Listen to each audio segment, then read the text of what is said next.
Le Congo ne tombera jamais, car la victoire du Congo dépend de l'Éternel, Dieu des armées, et à ses prophètes qui craignent l'Éternel, comme l'évangéliste Bishop John Israel Makiese, descendant de Fumu Kimbangu, Jean-Baptiste et troisième millénaire. Voici le temps de l'éveil prophétique. Lèvons-nous donc comme un seul homme, peuple congolais. Défendons notre patrie, car le Congo ne tombera jamais. Vouloir c'est pouvoir, c'est maintenant ou jamais, c'est maintenant ou jamais, maintenant ou jamais. Eh Yahweh, sunga peuple congolais bitumbo tozobunda, ezaya nzotote, ezaya molimo. Archevêque Koutounou Fernando, eh Yahweh, sunga Bishop John Makiese.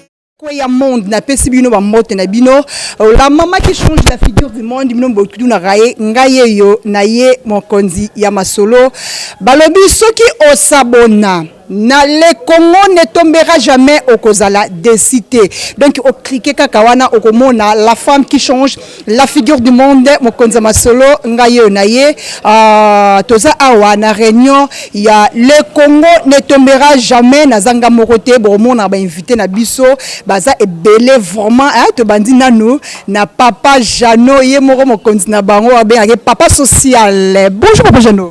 Bonjour maman. Comment? Ça va très bien, Dieu fait grâce. Ok, d'accord. Nandaku, partout, Ninga, Nabisanga? Oui, bah, ça très bien. Merci beaucoup. Papa Jano, question de Bissol Bosso et Zaboué. Tout le monde awa na banderole, le Congo ne tombera jamais. Baimboka au bazon de partout dans le monde. Au Koyi Bissabango, le Congo ne tombera jamais. Eza Nini.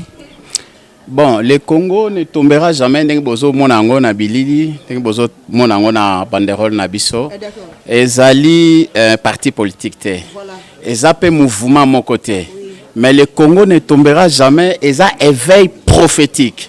Donc eza eloko oyo Bishop John Makiese Israël à partir de France à banda yango depuis kala ko bonde la pona mboka ko soutenir ko sunga ba orphelin et puis ba veuve puis ko bonde la pona mboka. Alors vision wana kende na musika na Angola ti na niveau ya Afrique du Sud mais pourquoi pas pe awa nde yango wana tango aye ko benga ngai abengi pasteur Dali Masamba lobi mais pourquoi bozo tika likambo yo boy nde tozwa ki initiative ya ko sangana pe ko sala ba réunion ti lelo na ndenge to ko sangana awa eza pona ko bondela pona mboka ko sunga ba orphelin ko sunga ba mama veuve bato bazana ba nécessité bazana ba difficulté ndenge Bible lobi na biso celui qui donne aux pauvres prête à l'Éternel.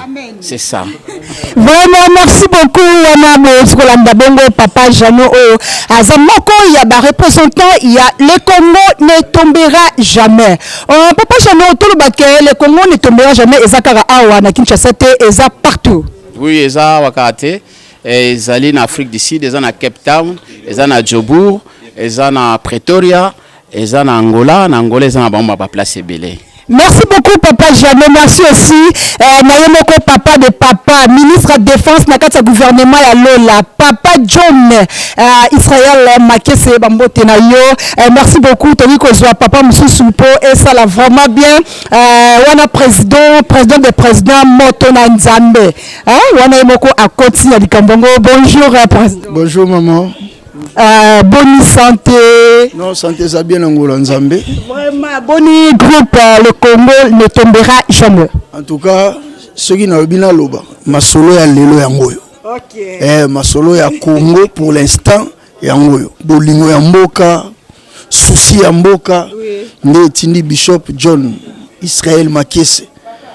Abande loko depuis France. Vision ekende ki Afrique du Sud, Angola. Nde yango towe ko implanter yango lelo officiellement awa na Congo. Le Congo ne tombera jamais. Merci beaucoup, président. Pourquoi dans le Congo? Oui, le Congo, la France, il y a Brazzaville, il y a Angola, il y a Kinshasa.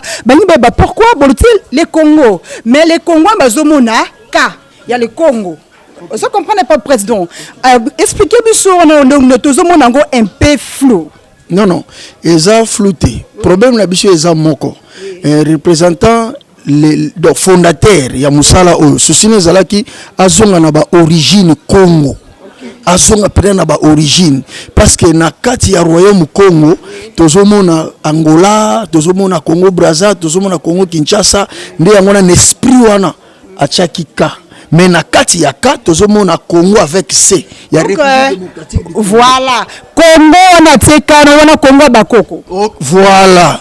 Donc tozoki pena origine pena ya bakoko, mais Congo avec C et bendis comme particularité bisika biso toza. Bisika pe racine na ezali. Voilà. Mais j'espère que ça politique. En tout cas, ezali bande ya politique. Nous sommes apolitiques. De biso toza wana il y a toujours bien un effet prophétique. Bon, awa c'est Dieu. Souci que ezali to sunga ba veuve ba orphelin, bato bazo nyo comment to mema aussi évangile bisika oyo na le comité et puis na bato bazo lukango mais to lingi to kene nango kaka liloba ya nzambe te mais to kene na souci ya ko s'occuper même atana social ya bato pour na bato bazo un peu démunis et puis ezo permettre biso kaka to bonde la nde pona Congo. C'est ça notre problème. Ko bonde la pona ba konzi, ko bonde la pona bato bazo kamba biso, ko bonde la nzamba fungula bango mitema base la mitema malan ba diriger Congo bien. C'est ça notre souci. Et puis que président Nakati le Congo ne tombera jamais. Yebisa biso na nous vision ya Congo ne tombera jamais eza nini? Vision oyo eza justement un. Prier pour le Congo Kinshasa. Voilà. République démocratique du Congo. Ko bonde la penza pona mboka. Souci ya liboso ya ngwana. Prier pour notre pays parce que mboka oyo ezozwa losambo trop nzambe paso kitapwa salisa sunga pe ya sunga na institution nango de deux tozo kende au prix à bateau bazo souffrir au prix à bateau bazo nio kwama do tozo kende et puis na ba pauvre pe na ba orphelin ndenge bible lobi na biso mutu azozwa soin ya babola azo defisa nzambe donc tozo kende justement ko memela bango kaka te évangile mais ko memela bango pe na eloko kolia. Merci beaucoup. Donc, la balobi vision, il y a le Congo ne tombera jamais. Et ça, que Kosunga Baufele, Kosunga Baveuve, donc, balobi que to Kabola, Bozunabi, Sona, Ba Obazang, c'est ça? Exactement, exactement. Donc, merci beaucoup. Mouké Onza Mazo Pesabiso, to Kanisape Bato Bazangi. C'est ça. D'accord, on a beaucoup de président Azo Kambabongo. Le Congo ne tombera jamais. Balobi, le Congo ne tombera jamais. Eza politique té. Eza ONG. Azo sunga vraiment la vision. Ya yemoko Bishop Israël Makiese John. Papa moro bien, papa social, on a toujours papa la biso ton azokota vraiment, ton azokota prophète Faustin, l'isakoli, mokola l'isakoli. Bonjour prophète. Bonjour maman. Santé comment? Dans ce monde très kitoko. Oui, santé ça va par la grâce de Dieu. Vraiment toujours par la grâce. Donc ceux qui nous embêtaient mon boulot. Et pasteur, prophète. Pourquoi tout le monde a na banderole ya le Congo ne tombera jamais éveil prophétique? Est-ce que on peut expliquer bana nzambe o baso na babiso na ngonga oyo? Oui, ndenge tolobaki na réunion, le Congo ne tombera jamais. Ezali vision ya Bishop John Makiese Israël. Alors ezali vision mozo banda kala ngamoko nazali Aminaye, to fan Afrique Sud, to partage ango. Alors, la vision pour la rater, de lelo et botumbumanango. Donc, en Afrique Sud, des alliés, na Luanda, des alliés, à Wapen, na Congo, des alliés. Alors, to le baki vision des alliés, ils ont politique, ils ont politique, et tout le monde qui a participé, commis éveil prophétique. Éveil prophétique. Il y a un monde qui a sakoli bakote magamango. Sakoli bazali, pasteur bazali, bishop baza. Donc, Bible lobi mokolo yona acte chapitre 10. La Bible dit ceci. Tango Corneille a ke bonde la nzam. Bible lobi que prière na ye et matin pas nzambe ka prière te na ba au monde. C'est un homme, c'est un chrétien, c'est un serviteur qui priait et qui donnait les aumônes. Azosunga batu babola. Nous voulons aussi prier, prêcher et soutenir les gens. Donc ça la ONG moko et ça il y a éveil prophétique. Donc au tambola partout tokoteya pe tokopesa bato lipa. Merci beaucoup, prophète. Wana bautu la mabongo. Membre ya le Congo ne tombera jamais. Wana bozo abiso muke do ba membre zaka ka bawana te. Wana toke bongo tozo kende mal. Chers internautes, ba monter la bino toza toujours na siège ya le Congo ne tombera jamais. Merci na yemoko ministre de défense na kata gouvernement lola onga na benga liso nzambe Bishop Israël Makese John papa moko bien toyambi moko ya ba mama ya le Congo ne tombera jamais o ya bengam na kombo ya mama Bena zobiso bien papa papi oaza na sima caméra. Bonjour maman Bena. Bonjour. Boni Bien par la grâce de Dieu. Tout le monde na kati ya groupe ya le Congo ne tombera jamais. Au ça biso le Congo ne tombera jamais zani. Congo ne tombera jamais. Ezali association moko na sepela kinango pour na idée à pasteur John. Le Congo ne tombera jamais. Eza pour na soutenir mboka na biso Congo na ba prière nzamba sa la grâce mboka o ezwa pe mboko ezwa pe kimia ya mibale ko soutenir ba veuve na ba orphelin. Merci beaucoup Maman Bena et nous sala qui est touché au kota na kati ya groupe le Congo ne tombera jamais kaka yangwana. Bon eloko etusha kingai Natali mboka na biso Natali bano bazana mutoko sunga bangote ba veuve ba orphelin et sala kingai pasi yango sepelisa ngana kota na bonde la pe pona tina na mboka na ngai na bonde la pe pona ba orphelin na ba veuve. Merci beaucoup Maman Bena oyaza moko ya ba membre ya le Congo ne tombera jamais wana tokomi suka ya mission biso wana tozo kende tozo kende pour na stage pa oyaza na sima caméra. Pratiquement arrivé à la fin de notre émission. Merci.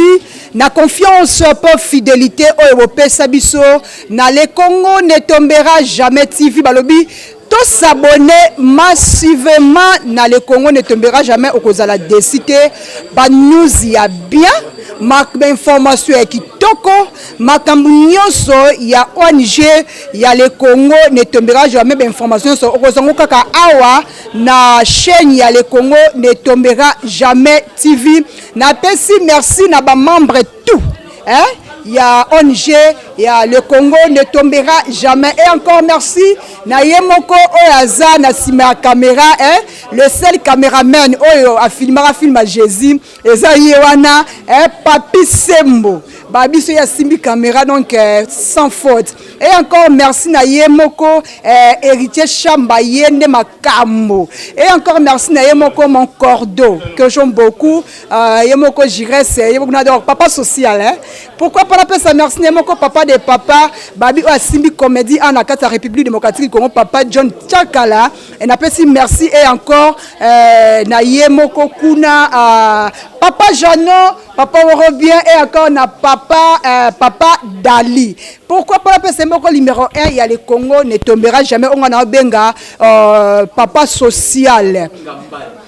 Merci beaucoup. Na pesi merci na numéro 1 il y a le Congo ne tombera jamais on a benga ministre de la défense na kata gouvernement il y a lola lisu ya Nzambe Bishop Israël Makese John. Ce qui est sur Zongite, Tokutani Mikolo Mizali Koya, bye et à la prochaine. Le Congo ne tombera jamais, car la victoire du Congo dépend de l'Éternel, Dieu des armées, et à ses prophètes qui craignent l'Éternel, comme l'évangéliste Bishop John Israël Makese, descendant de Fumu Kimbangu, Jean-Baptiste et 3e millénaire. Voici le temps de l'éveil prophétique. Lèvons-nous donc comme un seul homme, peuple congolais. Défendons notre patrie, car le Congo ne tombera jamais.